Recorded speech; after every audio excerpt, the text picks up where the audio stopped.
Here we are, here we are, here we are. Happy holidays, ladies and gentlemen. Once more and again, we are back like leaning back car seats, baby. We are back right here up on this platform where we naturally belong. It's your main man. Hello? Did Hello. you forget your name? No, my screen just went black. Oh, Can we start that over? My All whole right. screen just went black. I'll edit it out. Keep it going. Okay, cool. I'm sorry. Delete the cut, y'all. We back up in this thing. It's your main man, Andy Brown, your life coach, and your HBCU uncle, giving y'all some good game right here in the holiday season. If you are listening to the show for the very first time, shame on you, because we have been getting down all fall semester. It is your boy right here getting with some good flav from our wonderful two cohorts as we get down with some real talk about real life situations with the Real University. As you can see up in the corner, Oh, is the queen bee, as she represents so thoroughly, Mia, the queen of Monday comes. How you doing, Mia? What's going on? Hey, hey, hey. I always love seeing your faces. It's great to be here. And also, the bodacious blonde herself, the Yes, HBU favorite auntie in the place, Miss Tyan. How you doing, fam? I'm doing good. I'm doing good. How y'all? How y'all? How y'all? Lovely, Hi, lovely. y'all. Glad to be here, folks. Be sure to follow us on all social media platforms that you have subscribed to. And also be sure to hit us with a touch of class. That's click, like, and subscribe right here on the Real University. High class conversation from an HBCU perspective. And we're about to get off into another wonderful topic. If you missed our previous show with sweet author Tony Rich, he gave us some good insight on some wonderful topics. But that was the real. Y'all want to get off into some real with the AI? And that's what we're going to talk about today on this particular topic, AI and education. Is it really real? So listen, before you get started, see what we done before you get started. I feel like we need to have rules for this conversation. Oh, this is about to get real. Is it really real? So we're going to have our listening ears on. I think we shall, shall we? I think we shall we? We shall. Dive off into it. Mia, kick it off for the session, shall we? Okay, you ready? AI and education. So here's the thought. You have a paper assigned by your professor. You turn it in, and you did it, and you wrote it with AI, right? You wrote it. It was an AI written paper. Now, these teachers trying to hit you write it. But before we get there, of course, these teachers try to hit you with that whole "did you write it?" blah blah blah blah blah blah blah. But at the end of the day, is it cheating, right? So we have the educators who are going to hold on to the old school ways, is how I see it. And just let's be clear, I am a former educator. Okay. All right. I'm just saying. And I definitely was ahead of my curve when it came to the ways I utilize technology in my classroom, for certain, for sure. Okay. For sure. And I'm dating myself. I'm going to say when I started using it in different aspects, it was back in 2003, 2004. All right. So I'm just dating on how long ago I was using certain aspects. But either way, you're a student, you submit the paper, it's written in AI. Are you cheating? What's the answer? The answer, in my opinion, what's your opinion? It's not, Tayan. In my opinion, and I'm going to say this, I went to one of the best high schools in the land consistently for decades. One of the main things that I learned going to that high school and all of the accolades was how to cheat. Oh. She said that being recorded. She said that. I mean, we learned a lot. I surely did. I'm going to say at my time, and it actually learning how to cheat there prepared me for what I needed to do once I got in undergrad. Tips and tricks. So let's look at it. So let's look at it from two perspectives here. There's cheating and there is understanding the game. Oh, wonderful way. Now, ladies and gentlemen, don't get it confused, because this might be the only time during this conversation that Tayan and Mia may agree on this here topic, because it's about to get real when it comes down to this AI. But wonderful way of saying it. I can dig that. There's layers to this shit. And I say that only because, and actually I'm gonna put a different spin on this too. There's a lot of pressure to get things done. There's a lot of procrastination in our space. You're there to make sure you achieve good grades. You're there to make sure you get the assignments done. So actually, I would take your question and I wouldn't say, is it cheating? But did you get the assignment done? I look at it as that. I got the assignment done. I use tools to get the assignment done. I'm a project manager by trade. I use tools all the time. Tools. But What's the word? That's where I want to go with it. It's a tool. Now, when we go through the integrity of it, and this is the other thing, don't be a dumb cheater. Well, you got them. You got them. You got them. You got them. And so yeah, I think this is where I can get back to you to expound upon how to effectively use it if you're going to use it. Okay, so here we go. So Andy, scenario. Here we go. You ready? Talk about and Andy, I said you because you are amongst us. You are a writer. Oh, but wait till my question comes up. Come on. When in the SOP world, I can kick ass. In the project manager world, the creative world, the programming world, Tyon can kick ass. And the writing, because you a writer, you kick ass, right? So I'm gonna bring this to you this way. Tyon mentioned tool, right? So I'm gonna go back to when I first introduced the conversation of ChatGPT to my inner circle. This was probably about 2.5, almost 3 years ago when we started utilizing it and seeing all the growth in the technology, blah, blah, blah, blah, blah. We won't get into how we've all been using ChatGPT with Siri and all that other kind of stuff because, you know, I'm a tech nerd. I stay on top of it. Fast forward. Gotcha. So we're talking about tools. Tyon brings up that brain. When you're using it, you got to still use this. And this is where our conversation went. And this has been my argument with a lot of people because in a professional space, people try to discredit what you bring to the table because they are under the impression that you can use ChatGPT for everything, which you can.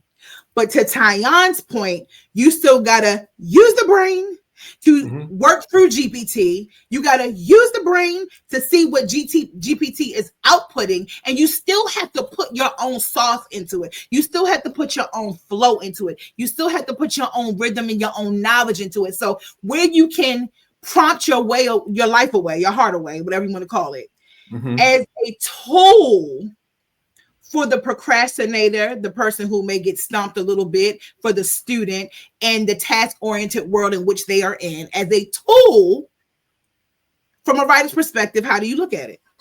You right, That's a great question. From a writing perspective, it's good for getting through your errors and finding a different way to enunciate or get your message out.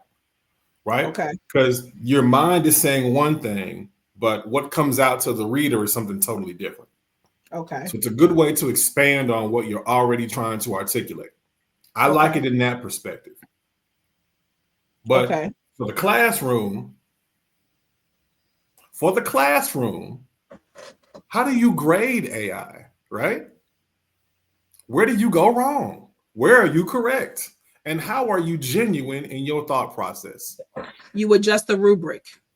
So in education, so like right now, everybody's having a whole shit fit because, you know, they're talking about debunking the education system. And they're like, oh my God, our kids aren't going to have education.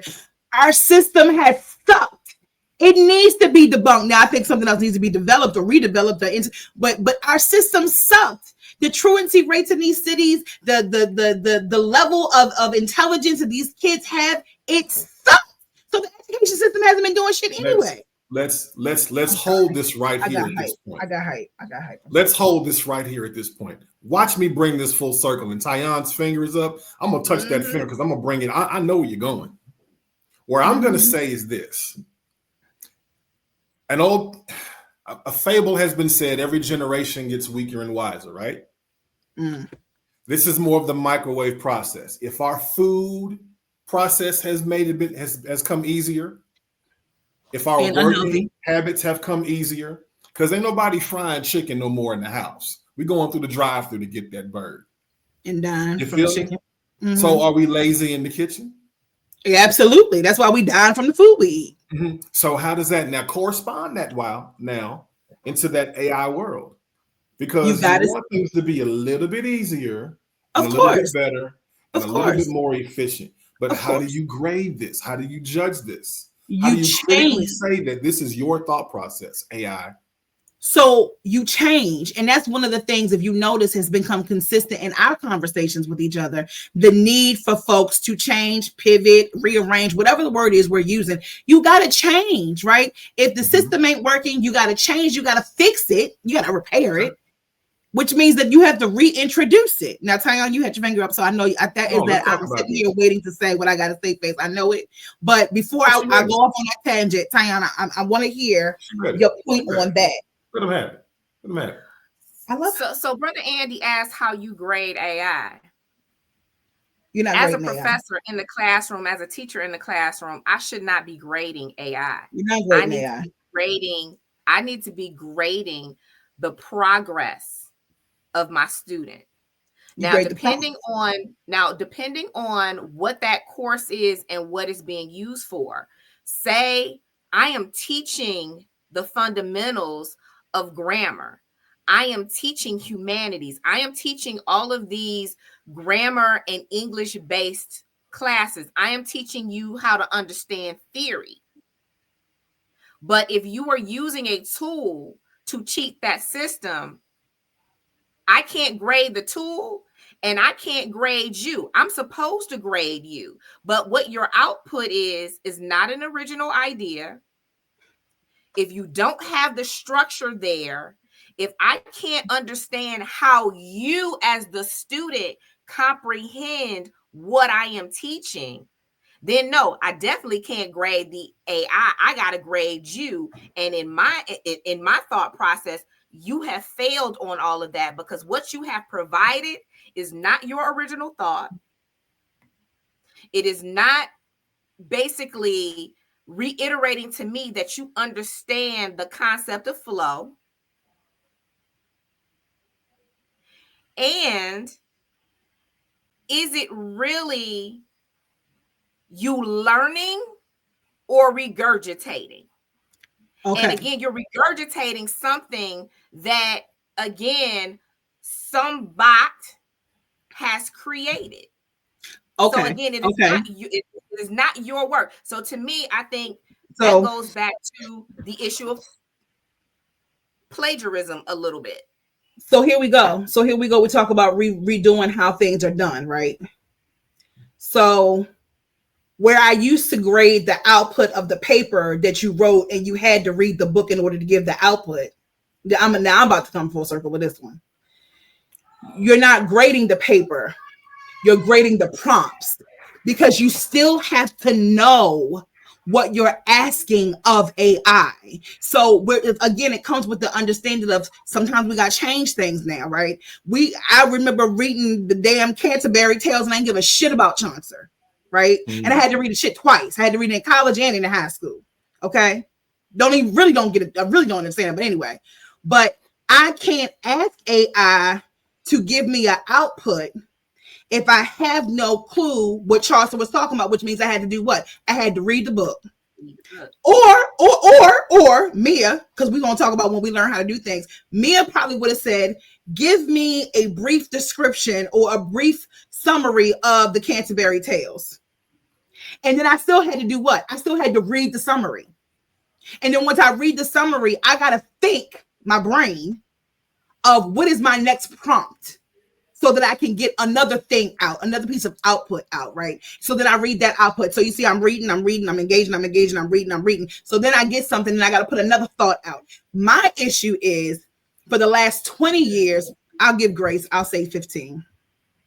We've taken away the requirement for these kids and adults to think and to think. So the people who approach me and say, oh, I mean, I understand your fee, but I mean, you just gonna chat GPT. And I'd be like, yeah, but you still got to tell chat GPT to do. So how about this? You tell chat GPT what to do, and I'm gonna tell chat GPT what to do. I bet you money my response comes out way better than yours because I know what the hell I'm talking about. So I get it. I understand where you're coming from with it, but because people, and I know you utilize it, I know you've been trained on it, I know that you are aware of how it works. But I think what happens when we start defending what we think about certain things and not looking at where we are in the state of education specifically, these teachers are trying to hold on to old ways. And then you got some teachers that are like, okay, well, forget it. Let them use it. Let's show them how to use it the right way. So, okay, I'm stopped. I'm with that. And then let me just make this point real quick. As a parent of a student in a current collegiate atmosphere where I am paying upwards of 5 figures per semester, a change that needs to be made. A change that needs to be made again. Is there value in me paying all of that money for my child to cheat the system? Switch the professional. There's value of having the professional with the experience in the room to guide said pupil along the way. You're a professional. So there's value in having Tyon, because Tyon can do way beyond what Chat GPT can do. But Tyon can work the shit out of Chat GPT as well, GPT as well, because Tyon is the expert with the knowledge base. So again, but I think the price range might need to change. But to that point, I wasn't taught the Chat GPT way. I was taught the knowledge base first. What I was taught was the knowledge base. The learning of the Chat GPT is the same way anybody is utilizing, Microsoft Word. It's a tool. It's a tool. Mm-hmm. It's the same way that I would use a workamajig to output my schedules. It's the same. I use it as a tool. So now I can justify that if there's a course on Chat GPT, just as there was a course on on micro Excel, Microsoft, Google Suite or whatever certification. But not for me to pay that amount of money for my child not to learn the discipline that they need to use it just as a tool. Again, because remember, we still got to rely on this in order for me to, again, use it in the way that I use it. And, we can even get into, from the educational standpoint, from where I can tell when my art directors have used AI to do some things. But they'll come like, this is the concept, because it's the concept, really, right? AI is limited to the concept. Yeah. Then they tell me how this will be executed, what we need to use to execute it. But in these early adopting stages of AI in our community, because the other communities are way further along in how they use it. In our communities, we are using it as a mechanism to get over. That's not what it's for. So pause right there. So let me tell you how I shut a whole group of educators down last week, and then I'm gonna leave it right there, and then we get into the next part after you guys say what you have to say. I said, imagine somebody coming along with a laptop, but telling you can't use a laptop. You still have to use a piece of paper and a pen. Where would we be right now? Now classrooms don't even have paper and pens. They have laptops, right? Imagine somebody coming along and they tell you can't utilize the internet. You have to utilize the encyclopedia. Where would we be right now, right? So what happens is that we will be distracted with the conversation of what it is. Meanwhile, other people, counterparts, as you just mentioned, will be so much far advanced because they're utilizing it up the wazoo and having the ethical integrations and having the tool usage, utilization, and all of those things, because we're still arguing whether it's real or not, or whether it is cheating or not, versus training our kids up to utilize it in real time and not go against the grain. So when I said that, the room got quiet. It's real. It's definitely real. So with that being said, I kind of wanted to go, and this could be a sidebar for a later discussion. What I want to see is, where do you incorporate that in your learning? If Microsoft Word is a class is taught, if Excel is taught as a class, where do you incorporate AI as part of your learning to enhance the performance of what it's already there? If you utilize Excel on a day-to-day basis, Whenever you do a search query, now it's AI answering all of the questions for you. So are you taught how to use it at a collegiate level? Or you just should know how to use it? Well, this is the thing. They're not, I'm going to say this. There are certain curriculums at certain schools that may have under the guise of technology, under program, it's taught. Because again, you need programmers for AI. But again, the way that we are using it, if you're just literally using it to turn in a paper, then again, you're not necessarily utilizing it as a tool. You're using that as the source of your knowledge. And that's really not what, remember, and I said the source of your knowledge, which it is not. But again, there are certain schools that are teaching it because, again, they're teaching a class of students to program it. Prompting. A lot of schools have it as a certification. Not even I've seen certifications for prompting at some universities. Not even prompting, but how to build it. Oh yeah. Oh, absolutely. How to build the algorithms that again, how to actually understand what specific platforms are. I work with graphic design all of the time. So those designers that understand and can give them the framework for what a graphic output should be. And then you need developers. You actually need back-end developers to make it user-friendly on the front end. Right. And right now, as the Americas, we are not at the top of that food chain. Because our kids are still trying to become doctors and lawyers or engineers in different perspectives because they're still chasing the money. No, they're trying to be YouTubers and influencers. Right. That's what I'm saying. Meanwhile, they're thinking that their ending grace is in the YouTube and influencer space. And the reality of it is the money's going to be in content no matter. And it has to be, why not create what's creating the content versus being on the slick end of trying to get a couple $1,000s for being a content creator. Whole nother conversation. But the ethics is what Tayana kept bringing up. And the ethical usage is where I do support the masses, I guess we can say, for right now, because you can damn near ask the thing anything and it's going to give you some kind of answer, right? And whether it's been prompted enough to give it. Damn near. You said two things. You said damn near and you said some kind of. Because again, you also have to understand how AI is programmed. And who's programming it? Listen, I need to ask AI all of the steps of the boogaloo, the 4 squares, and how to get down and whether or not it has soul. So let's also talk about, again, the diversity within the diversity in AI. And that's a whole nother topic. I think we need to come back to that one. That's a whole nother topic. And I think that's a great one because that's where I'm like, what you waiting on? The diversity in it all. So again, showing space for us to be ahead of the curve is because it's here. It ain't going nowhere. Nope. It ain't going nowhere. So you might as well get encouraged to utilize it to the fullest. Yeah.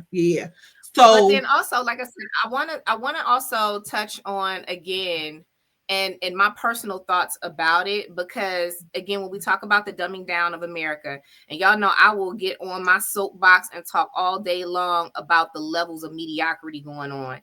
If someone is satisfied with just a ChatGPT outlook as it was used and turning it in, and you actually think that's excellent when you haven't even read it over, you haven't made sure that, again, it's punctuated correctly.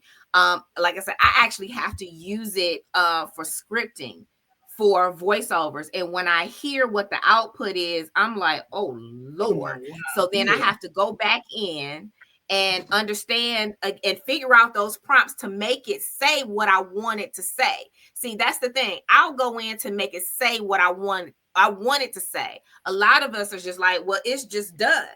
Well, whatever it says. And listen, I can pick up something and I'm like, that ain't it. Right, that ain't it. Really.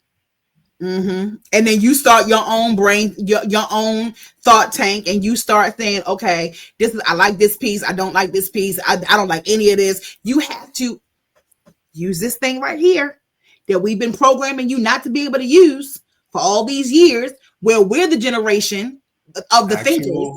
Factual. So that's why I want us, and we are the ones who are in a lot of these classrooms now in higher education and in elementary, middle school, and all education. Actually, you know, we are the bulk of it now, because the oldies, they're retiring. If we open our minds to it and can help our kids get ahead of the curve with it, yes, and teach them how to use it, it ain't nothing no different than up the parents saying, don't run across the street, walking and running is transport. It's going to get you there. But they're telling you the way to do it. We gotta tell them how to do it.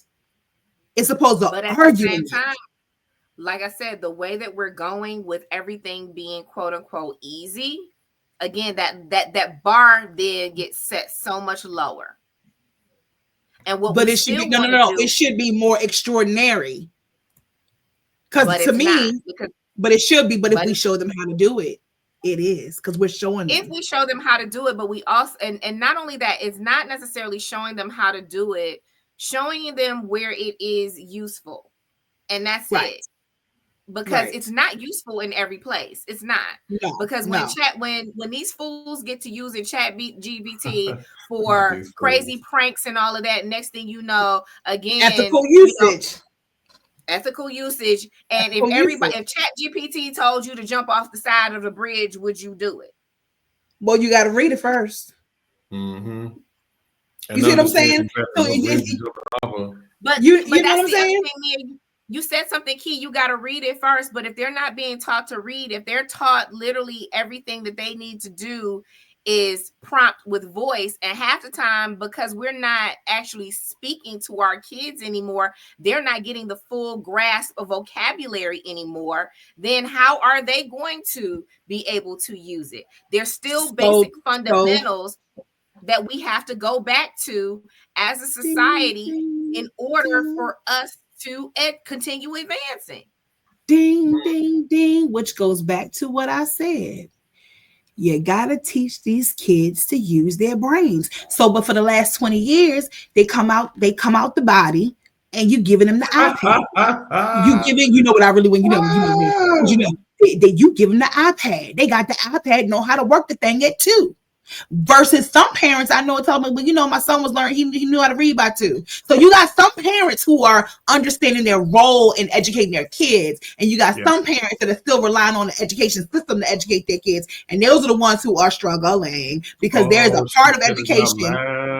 You understand what I'm saying? I remember standing next to my mama's bed when I was in middle school, chanting off how to spell words and going over and erasing and correcting. And I remember her involvement in my education. And I bet you money, it's a whole lot of parents, educated ones, who are not doing that with their kids. Well, not only that, again, as parents, and I hate to say it, I'm gonna blame us as Gen X, because we're the purveyors of this next generation. I'm blaming you. I'm blaming you because I don't have no kids. I'm sorry. I didn't opt out, but but again, to Mia's point, if we weren't spending the time, because your first educator is your home environment. If you're not making that conducive to learning, because all learning is basic. Learning in certain instances is memorization. Learning is processing and cognitive, and learning is repetitive behavior. So you're learning if you get up every morning and you see somebody else brushing their teeth in the morning, you learn to get up and brush your teeth. But then we talk about later why you get up and you brush your teeth. But if I'm to Mia's point, if I'm sticking a phone in front of you and you on that and your teeth haven't been brushed, and listen, back in the day, we had Yuck Mouth, we had PSAs, we had them on TV going through and telling us who Yuck Mouth is. Well, right now, our tablets is there a Yuck Mouth? I don't know. Is there a Yuck Mouth? You hanker for a hunk of cheese. You know what I'm saying? Schoolhouse Rocks. We're Schoolhouse Rock. You know what I'm saying? So even the things that taught us about this. They got Gracie's Corner. Grandma rows the boat. Grandma rows the boat. Okay, well, I like where Gracie's is the Corner. boat? I like Gracie's Corner. But where is the boat? What's the reality in all of that? It's a supplement of your whole learning experience. But to your point, if you're literally just throwing them a tablet, the voices that they hear are not authentic. They're actually repeating through the auditory the types of voices that they're hearing. Are they actually learning how to speak properly? Are they learning the proper context to use words? So funny story, and this is a real story. I have a client. She's been my client, one of my first clients, and I still do work for her. I've been doing work for her for the past 17 years, okay?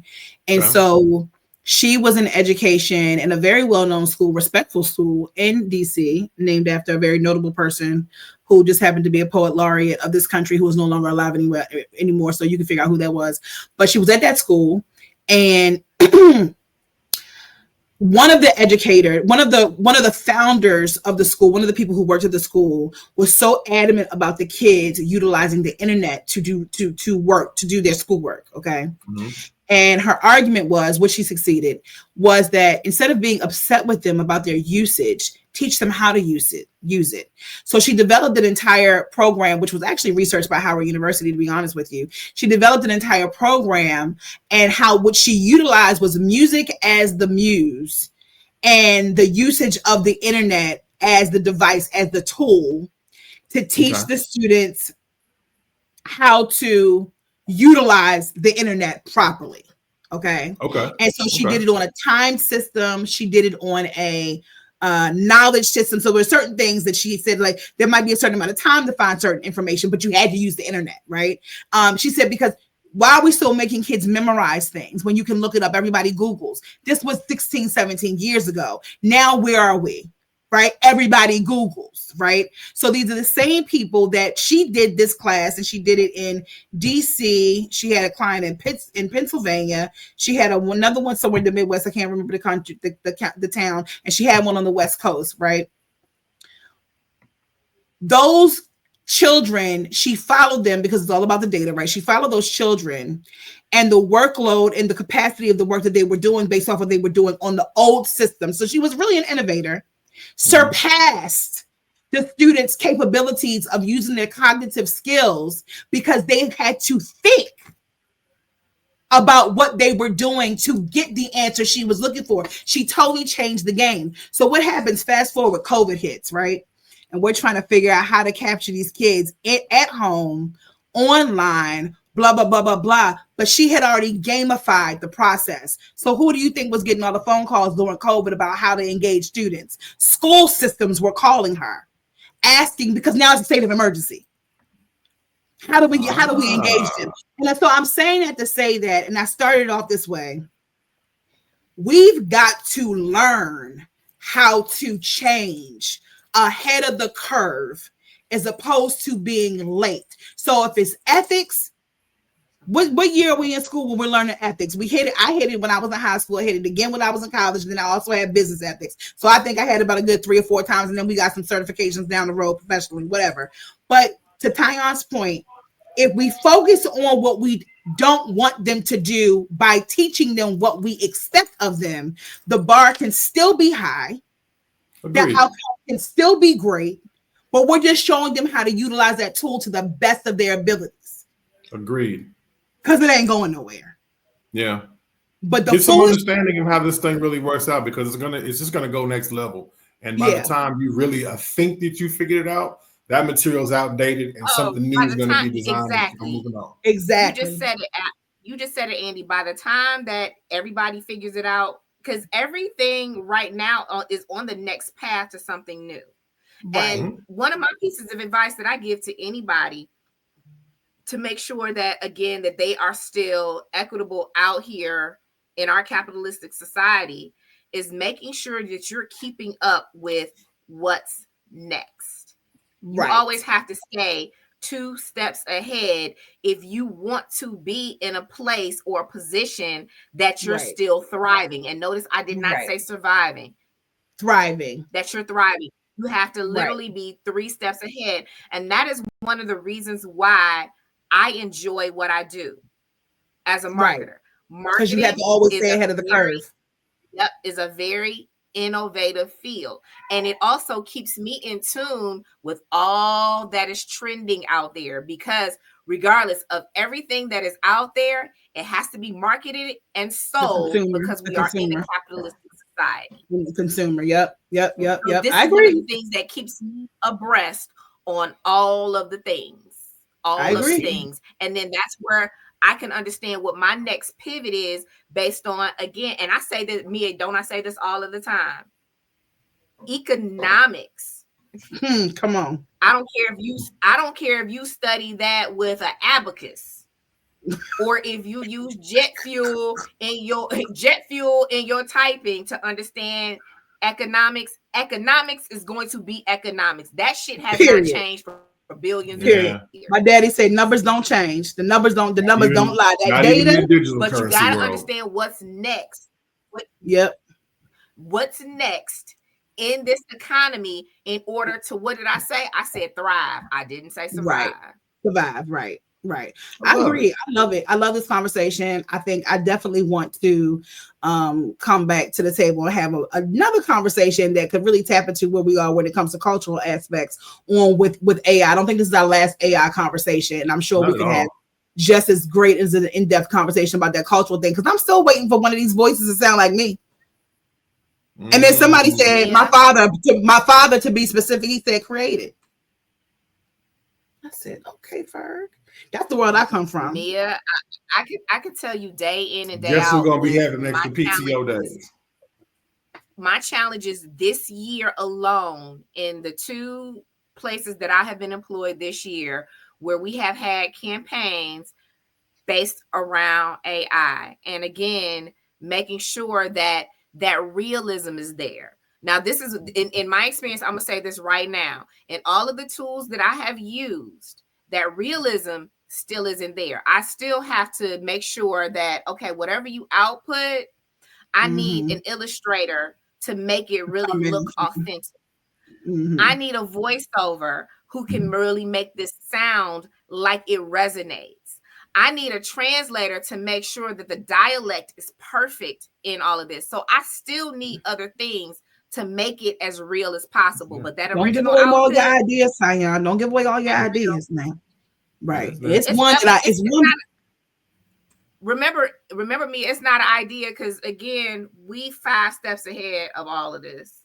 This is stuff that's been in the trades for me for the last 5 years. I'm trying to again survive in the industry that I'm in. So we've been having these conversations for the last 5 years.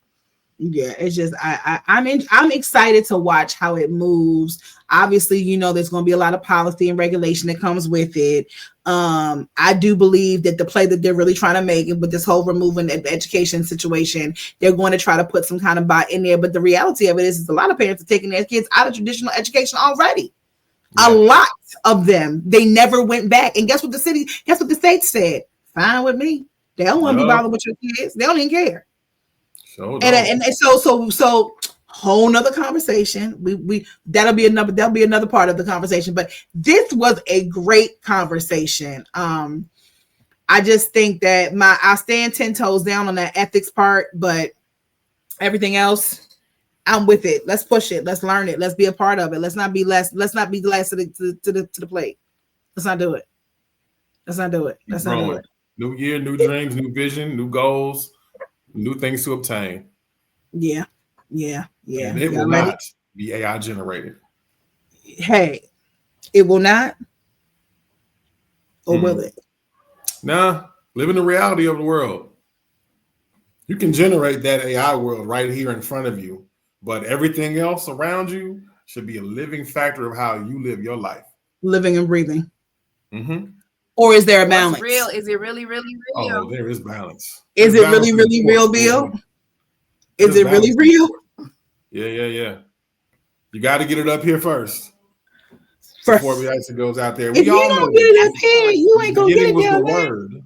Right. The thought process, which created everything else. You just follow suit. Principles never change. Facts. Ideas come and go. But at the Principles same time, never change.